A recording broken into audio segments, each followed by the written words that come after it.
വരുന്ന വാർത്ത ഗംഗാവലി നദിയിൽ നിന്ന് ഒരു സിഗ്നൽ കൂടി ലഭിച്ചതായിട്ടുള്ള വാർത്തയാണ് വരുന്നത്. രഞ്ജിത്ത് രാമചന്ദ്രൻ വിവരങ്ങളുമായി ചേരുന്നു. രഞ്ജിത്ത്, ഒരു മണിക്കൂർ മുൻപാണ് മൺതിട്ടയ്ക്ക് സമീപത്ത് നിന്ന് ഒരു സിഗ്നൽ ലഭിച്ചത്. അപ്പോൾ കൃത്യം ഒരു മണിക്കൂർ കഴിയുമ്പോൾ മറ്റൊരു സിഗ്നൽ കൂടി ലഭിച്ചിരിക്കുന്നു. അതായത് തൊട്ടടുത്ത മണിക്കൂറുകളിൽ 2 സിഗ്നലുകൾ, അങ്ങനെയാണോ മനസ്സിലാക്കേണ്ടത്? തീർച്ചയായും ഇത് ഈ നദിയുടെ നടുക്ക് കൂടിയിരിക്കുന്ന ഒരു മൺതിട്ടയുണ്ട്. അവിടെ നിന്നാണ് വളരെ പ്രധാനപ്പെട്ട ഒരു സിഗ്നൽ ഇപ്പോൾ ലഭിച്ചിരിക്കുന്നത് എന്നുള്ള വിവരം പുറത്തു വരുന്നത്. ഐബോർഡ് പരിശോധനയിലാണ് ഇപ്പോൾ ഈ പ്രധാനപ്പെട്ട സിഗ്നൽ കണ്ടെത്തിയിരിക്കുന്നത് എന്നുള്ളതാണ് ഏറ്റവും നിർണായകമായ കാര്യം. നേരത്തെ നമ്മൾ റിട്ടയർഡ് മേജർ ശ്രീ എം ഇന്ദ്രബാലനോട് ഇതുമായി ബന്ധപ്പെട്ട് സംസാരിച്ചിരുന്നു. അദ്ദേഹം പറഞ്ഞത് ഇത് ലോറി എഴുതുന്നതിന് സമാനമായ സിഗ്നലാണ്. ഇത് ഇതുമായി ബന്ധപ്പെട്ട ഏറ്റവും ക്രൂഷ്യലായ ഒരു കണ്ടെത്തൽ കൂടിയാണ് എന്നുള്ളതാണ്. കാരണം ഇതുവരെ ഇന്നലെയൊക്കെ രാത്രിയോ കണ്ടെത്തിയ സിഗ്നലിൽ സ്കാറ്റേർഡ് സിഗ്നൽസ് എന്നാണ് അദ്ദേഹം എന്നെ വിശേഷിപ്പിച്ചത്. അത് ലോറിയാണ് എന്ന് വളരെ കൃത്യമായി തന്നെ പറയാൻ പറ്റാത്ത വിധത്തിലായിരുന്നു കാര്യങ്ങൾ എങ്കിൽ ഈ സിഗ്നൽ കുറച്ചുകൂടി ക്രൂഷ്യലാണ് എന്ന് അദ്ദേഹം പറഞ്ഞു വെക്കുന്നുണ്ട്. കാരണം ഇതുവരെയുള്ള തിരച്ചിലുമായി ബന്ധപ്പെട്ട ഏറ്റവും നിർണായകമായ ഒരു കണ്ടെത്തലായി തന്നെ അദ്ദേഹം ഇതിനെ ചൂണ്ടിക്കാട്ടുന്നുണ്ട്. ഇതനുസരിച്ചുള്ള മുന്നോട്ടുള്ള ഈ അന്വേഷണത്തിൽ കഴിഞ്ഞ 11 ദിവസമായി നടക്കുന്ന അന്വേഷണത്തിൽ ഈ കിട്ടുന്ന ഏറ്റവും പ്രധാനപ്പെട്ട വിവരം എന്നുള്ളതുകൊണ്ട് തന്നെ ഇത് കേന്ദ്രീകരിച്ചുള്ള അന്വേഷണത്തിലേക്ക് ഇനിയും തെരച്ചിൽ പോകും എന്നാണ് ഇപ്പോൾ മനസ്സിലാക്കേണ്ടത്. നേരത്തെയൊക്കെ ഉണ്ടായ സിഗ്നലുമായി ബന്ധപ്പെട്ട് ചില ആശയക്കുഴപ്പങ്ങൾ ഈ സംഘത്തിൽ ഉണ്ടായിരുന്നുവെങ്കിൽ ഇത്തവണ കുറച്ചുകൂടി ഒരു വ്യക്തത വന്നിരിക്കുന്നു എന്നാണ് മനസ്സിലാക്കേണ്ടത് അപർണ. കാരണം വളരെ പ്രധാനപ്പെട്ട ഒരു കണ്ടെത്തലായി തന്നെ അദ്ദേഹം ഇതിനെ ചൂണ്ടിക്കാട്ടുമ്പോൾ ശ്രീ ഇന്ദ്രബാലൻ അടക്കം ഈ വിഷയത്തിൽ ഒരു പ്രതികരണം നടത്തുമ്പോൾ അത്രത്തോളം ആവേശത്തോടു കൂടി തന്നെയാണ്, അത്രത്തോളം പ്രതീക്ഷയോടുകൂടി തന്നെയാണ് ഇനി തെരച്ചിൽ മുന്നോട്ട് പോകേണ്ടത് എന്നാണ് നമുക്ക് മനസ്സിലാക്കേണ്ടത്. നിർണായകം തന്നെയാണിത്. നദിയിലേക്ക് ഈ മണ്ണ് പാഞ്ഞെത്തി നിരവധിയായ മൺകൂനകൾ അവിടെ രൂപപ്പെട്ട ഒരു പശ്ചാത്തലമുണ്ട്. ഇതിന്റെ ഒരു മൺകൂനയിൽ, ഏതാണ്ട് നടുവശത്തുള്ള ഒരു മൺകൂനയിലാണ് ഇത്ര കൃത്യമായി തന്നെ ഒരു സിഗ്നൽ ലഭിച്ചിരിക്കുന്നത് ഐബോർഡ് ഉപയോഗിച്ചുള്ള പരിശോധനയിൽ എന്നുള്ളതാണ്. സ്വാഭാവികമായും ഇത് മുന്നോട്ടുള്ള തിരച്ചിലിന് ഏറെ നിർണായകമായ സ്വാധീനം ചെലുത്തും. പ്രതീക്ഷാ നിർഭരമാണ് ഇപ്പോൾ കാര്യങ്ങൾ അദ്ദേഹം ശ്രീ ഇന്ദ്രബാലൻ അടക്കം പറയുന്നുണ്ട്. തെരച്ചിൽ അദ്ദേഹം നേതൃത്വം നൽകുന്ന കാര്യം കൂടി നമുക്കറിയാം. അങ്ങനെ ഓരോ നിമിഷവും നമ്മളിപ്പോൾ അറിയാം, ഉന്നതതല യോഗം അവിടെ ഇപ്പോൾ നടന്നുകൊണ്ടിരിക്കുകയാണ്. അങ്കോലയിൽ ഒരു ഉന്നതതല യോഗം നടക്കുന്നു. ഇതിൽ നമ്മുടെ മന്ത്രി റിയാസ് അടക്കമുള്ള ആളുകൾ പങ്കെടുക്കുന്നുണ്ട്. തെരച്ചിൽ ഏത് രീതിയിൽ മുന്നോട്ട് കൊണ്ടുപോകണം എന്നൊരു ആലോചനയുണ്ട്. കാരണം നേരത്തെ പറഞ്ഞതുപോലെ അതിശക്തമായ അടിയൊഴുക്ക് ഇവിടെയുണ്ട്. ഈ അടിയൊഴുക്കുമായി ബന്ധപ്പെട്ട് ഈ മുങ്ങൽ വിദഗ്ധർക്ക് എത്ര തലത്തിലുള്ള ഏതൊക്കെ പ്രാഗൽഭ്യമുള്ള മുങ്ങൽ വിദഗ്ധർക്കായാലും ഇവിടെ ഇറങ്ങി തിരയാൻ പറ്റാത്ത ഒരു പശ്ചാത്തലം ഇതിനോട് ചേർത്ത് വായിക്കണം. സ്വാഭാവികമായും അതുകൊണ്ട് തന്നെ ഇറങ്ങിയുള്ള ഒരു തിരച്ചിൽ, ഈ ഡൈവിംഗ് സംഘത്തിനടക്കം ഇറങ്ങിയുള്ള ഒരു തിരച്ചിൽ അസാധ്യമായ തലത്തിലാണ് കാര്യങ്ങൾ പോകുന്നത്. അതുകൊണ്ട് തന്നെ തെരച്ചിൽ ഒരുപക്ഷെ എന്ത് ചെയ്യണം, മുന്നോട്ട് പോകാൻ നിർത്തിവെക്കണമോ അതോ ഇതിങ്ങനെ തന്നെ തുടരണമോ എന്ന കാര്യത്തിലൊക്കെയുള്ള ഒരു തീരുമാനം ഈ ഉന്നതതല യോഗത്തിൽ ഉണ്ടാകുമെന്നാണ് മനസ്സിലാക്കേണ്ടത്. സ്വാഭാവികമായും ആ സമയത്താണ് ഇങ്ങനെയൊരു സിഗ്നലുമായി ബന്ധപ്പെട്ട വിവരങ്ങൾ പുറത്തു വരുന്നത്.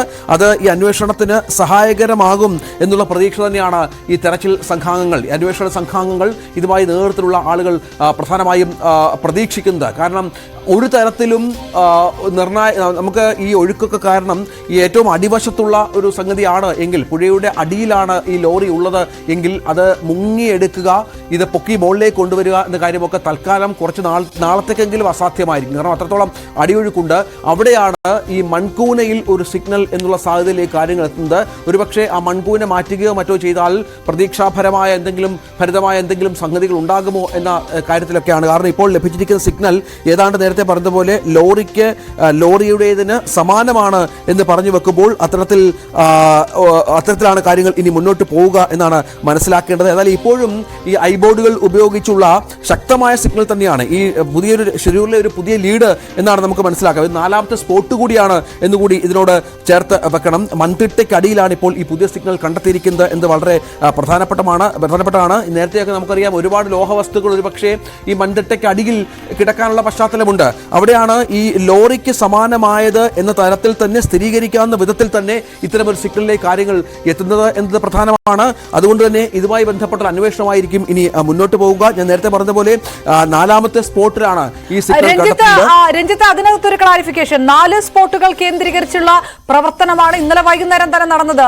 നമ്മൾ കണ്ടതാണ്, ദൗത്യ സംഘത്തിന്റെ വ്യക്തമാക്കിയതും ആ 4 സ്പോട്ടാണ്. രാവിലെ മുതൽ ഈ 4 സ്പോട്ട് കേന്ദ്രീകരിച്ചുള്ള തെരച്ചിൽ അല്ലെങ്കിൽ ആ പരിശോധന തുടരുക തുടരുകയുമാണ്. അപ്പോൾ ഈ 4 സ്പോട്ടിനപ്പുറത്തേക്ക് ഉള്ള ഒരു സ്പോട്ട് അങ്ങനെയാണോ മനസ്സിലാക്കേണ്ടത്? ഈ മൺതിട്ടയിൽ നിന്ന് വന്ന സിഗ്നൽ ഇപ്പോൾ ലഭിച്ചതാണെങ്കിൽ ഈ കഴിഞ്ഞ മണിക്കൂറുകളിൽ കേന്ദ്രീകരിച്ച 4 സ്പോട്ടിനപ്പുറത്തേക്കുള്ള ഒരു സ്പോട്ട്, അതോ ഈ 4 സ്പോട്ടിനകത്ത് തന്നെ നിൽക്കുന്ന ഒരു സ്പോട്ട് ഈ മൺതിട്ടയാണ്? എങ്ങനെയാണ് അതിലൊരു ആശയക്കുഴപ്പമുണ്ടോ?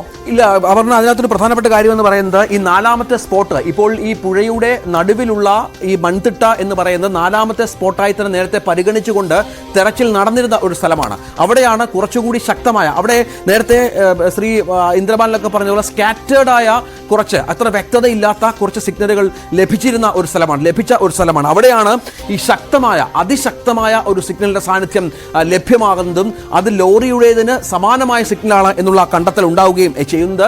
അങ്ങനെയാണ് ആ സ്പോട്ട് കേന്ദ്രീകരിച്ച് തെരച്ചിൽ കൂടുതലായി മുന്നോട്ട് കൊണ്ടുപോകാനുള്ള സാഹചര്യം ഇപ്പോൾ ഒരുങ്ങി വരുന്നത്. അതുകൊണ്ട് തന്നെയാണ് അതിശക്തമായ സിഗ്നൽ, കാരണം നേരത്തെയൊക്കെ ലഭിച്ചു വന്നത് അത്ര ശക്തമായ സിഗ്നൽ ആയിരുന്നില്ല എന്നതാണ് ഇതിന്റെ നിർണായകമായ ഒരു കാര്യം. ആ സിഗ്നലിന് മുകളിൽ ഏറ്റവും ശക്തമായ രീതിയിൽ വ്യക്തമായ രീതിയിലുള്ള ഒരു സിഗ്നലാണ് ഈ 4ാമത്തെ സ്പോട്ട്. നേരത്തെ 2 സ്പോട്ടുകളിൽ സിഗ്നൽ ലഭിച്ച പശ്ചാത്തലമുണ്ട്. അവിടെ തിരഞ്ഞെങ്കിലും കാര്യമായ ഫലം ഉണ്ടാകാൻ സാഹചര്യമുണ്ട്. 3ാമത്തെയും 4ാമത്തെയും സ്പോട്ട് ഐഡന്റിഫൈ ചെയ്ത് വെച്ചിരുന്നു. അവിടെ സ്കാറ്റേർഡ് ആയിട്ടുള്ള സിഗ്നൽ ഇന്നലെ ലഭിച്ച സ്ഥലമാണ് ഇത്. ഈ 4ാമത്തെ സ്പോട്ടിൽ ഇന്ന് ലഭിച്ചത് കുറച്ചുകൂടി ശക്തമായ സിഗ്നലാണ്.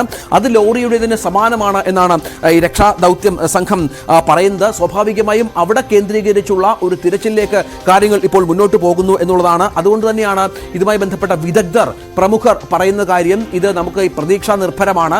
ഇതുവരെ ലഭിച്ചതിനേക്കാളും കുറച്ചുകൂടി സാധ്യതകൾ ഈ അർജുന്റെ ലോറി കണ്ടെത്താനുള്ള സാധ്യതകളിലേക്ക് ഇത് വിരൽ ചൂണ്ടുന്നു എന്നാണ് പറയുന്നത്. അത് തന്നെ നേരത്തെ പറഞ്ഞത് ഉത്തര കന്നഡ കളക്ടർ അടക്കം നമ്മുടെ മന്ത്രി മുഹമ്മദ് റിയാസ് അടക്കമുള്ള യോഗം അങ്കോലയിൽ ആരംഭിച്ചു കഴിഞ്ഞു എന്ന പ്രധാനപ്പെട്ട വിവരമുണ്ട്. ഒരുപക്ഷെ അവിടേക്കും ഈ സന്ദേശം എത്തിയേക്കാം എന്നുകൂടി ഇതിനോട് ചേർത്ത് വായിക്കണം. ഈ സന്ദേശം അവിടെ എത്തുമ്പോൾ ഇതനുസരിച്ച് തിരച്ചിലുമായി ബന്ധപ്പെട്ട കൂടുതൽ പുരോഗതിയിലേക്ക് കാര്യങ്ങൾ എത്തിക്കാനുള്ള നീക്കം ഉണ്ടായേക്കാം. ഈ യോഗത്തിനൊരു പ്രാധാന്യമുണ്ട്. കാരണം ഇന്നലെ മന്ത്രി മുഹമ്മദ് റിയാസ് കോഴിക്കോട്ടെത്തി അർജുന്റെ കുടുംബവുമായി സംസാരിച്ചതിന് ശേഷമാണ് ഇപ്പോൾ അങ്കോലയിൽ എത്തിയിരിക്കുന്നത്. അപ്പോൾ എന്താണ് ഈ തെരച്ചിലുമായി ബന്ധപ്പെട്ട് ഇനി ചെയ്യേണ്ടത് എന്ന കാര്യത്തിൽ ഏതാണ്ട് ഒരു രൂപം ഒരുപക്ഷെ മന്ത്രി ഈ യോഗത്തിൽ അറിയിച്ചേക്കാം എന്നുള്ളതാണ്. കാരണം അത് ശക്തമായ അടിയൊഴുക്കുള്ളതിനാൽ ഈ ലോറി അടിയിൽ പെട്ടുകിടക്കാൻ സാധ്യത ഉള്ളതിനാൽ അവിടേക്ക് പോകാൻ ഈ ഡൈവേഴ്സിന് സാധിക്കാത്ത ഒരു പശ്ചാത്തലം ഈ കുടുംബത്തെ ധരിപ്പിച്ചിട്ടുണ്ട് എന്നാണ് മനസ്സിലാകുന്നത്. അതനുസരിച്ചുള്ള ഒരു തീരുമാനം ഒരുപക്ഷെ ഈ യോഗത്തിൽ ഉണ്ടായേക്കാം. പക്ഷെ അതിനിടയിലാണ് ഈ വളരെ പ്രധാനപ്പെട്ട ഒരു നീക്കം ഉണ്ടാകുന്നത്. അത് എന്ന് പറയുന്നത് ഈ പുഴയിൽ ഉടലെടുത്തിരിക്കുന്ന പുഴയിലെ ഈ മൺതിട്ടയിൽ ഉണ്ടായിരിക്കുന്ന ഈ അതിശക്തമായ ഒരു സിഗ്നലാണ്. ഒരുപക്ഷെ ആ സിഗ്നലിന്റെ പശ്ചാത്തലത്തിലുള്ള തിരച്ചിലേക്ക് ഇന്ന് രാവിലെ ഈ മൺതുരുത്തിൽ തന്നെ ബോട്ട് കെട്ടിയിട്ടുകൊണ്ട് ദൗത്യ സംഘം പ്രത്യേക തെരച്ചിൽ നടത്തിയിരുന്നതാണല്ലോ. അതായത് ഈ ഇങ്ങനെ നദിയുടെ നടുവിൽ രൂപപ്പെട്ട മൺതുരുത്തിൽ അവിടെ ബോട്ട് കെട്ടിയിട്ടുകൊണ്ട്, അപ്പോൾ അത് തന്നെ കേന്ദ്രീകരിച്ച് ഒരു തെരച്ചിൽ നടക്കുന്നു. അത് തന്നെ കേന്ദ്രീകരിച്ച് സിഗ്നൽ പരിശോധന നടക്കുന്നു. അപ്പോൾ ശക്തമായിട്ടുള്ള കൂടുതൽ സിഗ്നൽ കിട്ടുന്നു. അപ്പോഴും ഈ ദൗത്യ സംഘത്തിന് ഈ നദിയുടെ അടിയിലേക്ക് ഇറങ്ങിയുള്ള ഒരു പരിശോധനയ്ക്ക് കടക്കാൻ കഴിഞ്ഞിട്ടില്ല ഈ കഴിഞ്ഞ മണിക്കൂറുകളിലൊന്നും. അതായത് ഈ സിഗ്നലിന് മുൻപും ഈ സ്പോട്ട് ഒരു സംശയത്തിന്റെ സാഹചര്യത്തിൽ തെരച്ചിലിന് വിധേയമാക്കിയതാണ്. അപ്പോൾ ഇങ്ങനെ ഒരു ശക്തമായ സിഗ്നൽ കിട്ടുമ്പോഴും വീണ്ടും അതൊരു ഒരു ശക്തമായ അല്ലെങ്കിൽ നദിക്കടിയിലേക്കുള്ള ഒരു തെരച്ചിൽ നടത്തുക എന്നുള്ളത് അപ്പോഴും വെല്ലുവിളിയായി നിൽക്കുന്നുണ്ട്. ഈ സിഗ്നൽ എത്ര ശക്തമായിട്ട് ലഭിച്ചു എന്ന് പറയുമ്പോൾ പോലും, അല്ലേ? തീർച്ചയായും അത് ഇപ്പോൾ നമുക്ക് ലഭിക്കുന്ന വളരെ പ്രധാനപ്പെട്ട മറ്റൊരു വിവരം എന്ന് പറയുന്നത് അപർണ, ഒരു പരിസരവാസി നൽകിയ സൂചനയുടെ അടിസ്ഥാനത്തിലാണ് ഇവിടെ ഐബോർഡ് ഉപയോഗിച്ചുള്ള പരിശോധന കൂടുതലായി ഈ മേഖലയിൽ കോൺസെൻട്രേറ്റ് ചെയ്ത് എന്നുള്ളതാണ്. ഒരു പരിസരവാസി ഇതുമായി ബന്ധപ്പെട്ടുള്ള ചില വിവരങ്ങൾ പങ്കുവെക്കുകയും മറ്റും ചെയ്തു. അതിന്റെ അടിസ്ഥാനത്തിലാണ് ഈ ഐബോർഡ് ഉപയോഗിച്ച് പരിശോധന നടത്തുകയും ചെയ്ത്. ഇതിനെ തുടർന്നാണ് ഈ സിഗ്നൽ ലഭിച്ചത് എന്നുള്ള ഒരു വിവരം കൂടി പുറത്തു വരുന്നുണ്ട്. രാവിലെ മുതൽ ഇതിന് ചുറ്റും ഉള്ള തിരച്ചിലുകൾ നടക്കുന്നുണ്ട്. ഈ നമ്മൾ രാവിലെ ദൃശ്യങ്ങളിലൂടെ പ്രേക്ഷകരിലേക്ക് എത്തിക്കുന്നുണ്ടായിരുന്നാലും അത്തരം പരിശോധനകൾ രാവിലെ മുതൽ നടക്കുന്നുണ്ട്. പക്ഷേ ഈ പർട്ടിക്കുലർ മൺകൂന, ഈ പ്രധാനപ്പെട്ട ഈ മൺകൂന കേന്ദ്രീകരിച്ച് ഒരു ഐബോർഡ് ഉപയോഗിച്ചുള്ള പരിശോധന നടത്തിയത് ഏതാണ്ട് 1 മണിക്കൂർ മുമ്പാണ്. അതൊരു പരിസരവാസി നൽകിയ വിവരമനുസരിച്ചാണ് ഇത്തരത്തിൽ ഒരു പരിശോധന ആ മേഖലയിൽ നടത്തിയത് എന്നാണ് നമുക്ക് ഇപ്പോൾ ലഭിക്കുന്ന, അവിടെ നിന്ന് നമുക്ക് ലഭ്യമാകുന്ന വിവരം. അതനുസരിച്ചാണ് ഇപ്പോൾ കാര്യങ്ങൾ മുന്നോട്ട് പോകുന്നത്. സ്വാഭാവികമായും അവിടെ ഐബോർഡ് ഉപയോഗിച്ച് പരിശോധന നടത്തിയപ്പോൾ അതിശക്തമായ ഒരു സിഗ്നൽ ലഭിച്ച സാഹചര്യമുണ്ട്. ഇത് രഞ്ജിത്ത് രാമചന്ദ്രൻ വിവരങ്ങൾ നൽകുന്നത്. ഏറ്റവും പുതിയ